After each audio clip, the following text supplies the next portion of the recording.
if you want to celebrate something, Or simply bond with your family and create wonderful memories with your loved ones. unwind and reconnect with yourself Here here, at at Mialmar. Mialmar.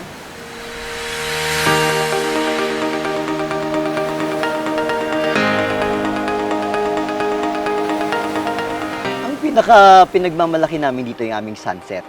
Ewan ko, may certain parang hatak yung sunset sa Oo. tao eh. Pag lalo na kung medyo may hugot ka. Plus yung marine life. Yung aming dagat, very rich in marine life. Marami pa siyang mga isda. Kasi ano to eh, marine sanctuary, bawal ang commercial fishing. Kung gusto mo mag-snorkel, hindi mo kailangan lumayo, hindi mo kailangan Kahit dyan ka lang, magbangka, hindi mo kailangan mag-island hopping. Punta ka lang dyan, sa tabing dagat, meron kang goggles. Tsaka syempre yung aming white sand or cream sand. Cream sand. Maganda ang shoreline kasi ng Bolinao. And it so happen na yung aming place nasa pinaka-sentro nung mahabang shoreline. Mahaba ang shoreline kasi ng Patar. You will have all the time na mag-stroll, mag-relax, maglakad.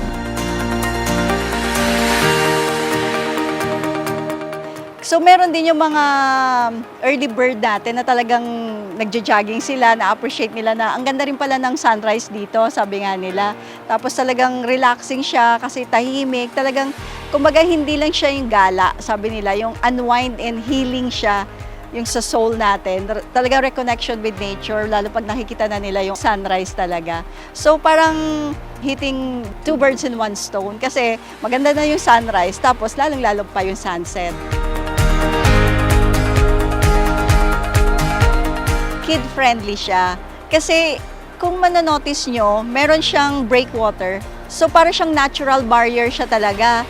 Nabi-break na niya yung alon doon, hindi na siya makasampa dito. Kaya yun din yung isang gustong-gusto ng mga family talaga kasi hindi siya delikado sa mga bata. Dito, hindi ka mag-worry na baka mamaya kinain na ng alon, nalunod na. Although syempre, nandun pa rin tayo sa safety. Laging may Safety, nakabantay oo. na lifeguard na laging hindi namin pinapabayaan, lalo na pag kids.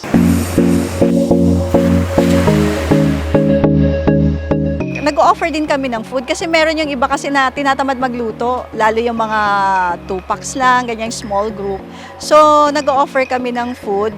Meron kaming naka-ready dyan yung mga silog meals, kung halimbawa gutom na sila.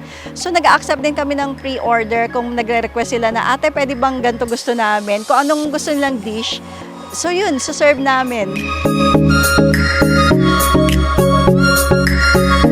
Yung mga staff namin, pinagmamalaki namin kasi commendable siya. Even yung mga guests namin, yung sabi nila lagi, ang babait nung staff nyo. Pag humingi ka ng assistance, nandyan agad sila. Always ready on call. Tapos lagi silang magalang. Talagang yun, pagmamalaki namin yung mga staff namin. Lagi silang ready, lagi rin yun din naman ang aming sinasabi sa kanila. May mga team buildings tayo. Tapos meron din yung mga camping, yung mga...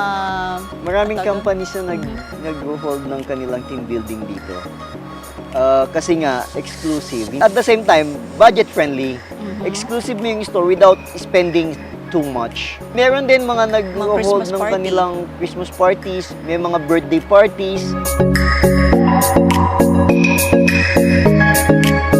So parang isang malaking achievement dun sa amin kasi talagang from scratch, di ba? Tapos biglang nakilala kami. Tapos nagkaroon pa kami ng accreditation sa Department of Tourism.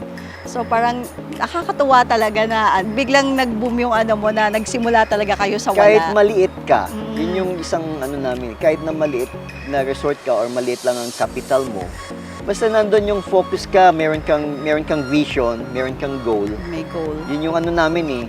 Eventually, sabi namin, makikilala rin kami, ma-accredit din kami. So ito na nga, na-accredit kami ng DOT, kumpleto kami lahat ng mga permits.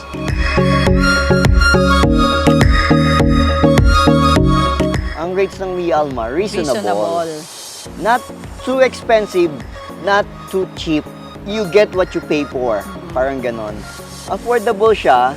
At the same time, nandun yung mga amenities. basic amenities. Nandun yung comfort mo sa loob ng room mo, yung comfort mo sa labas, yung comfort mo sa vicinities. Ito, yung reasonable rate naman.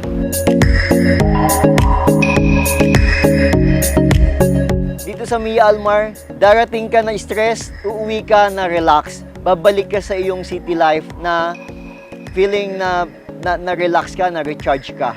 Yun yung aming pinagmamalaki, the Mia Almar experience.